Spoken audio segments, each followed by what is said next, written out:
মা বাবার সাথে বেয়াদবি করলে ফলাফল কেমন হয় শুনেন। কুমিল্লার একটা এলাকার নাম হলো চান্দিনা। ওই চান্দিনার একজন লোক আছে, তিনি হলো ডাক্তার, থাকে ঢাকায় মুগদায়।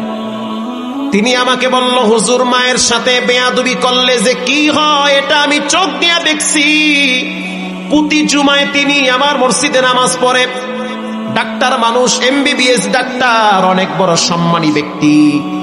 তিনি বলল, হুজুর আমার বাড়ির পাশে এক মহিলা তার বাচ্চাকে নিয়ে অনেক কষ্ট করে বড় হয়েছে।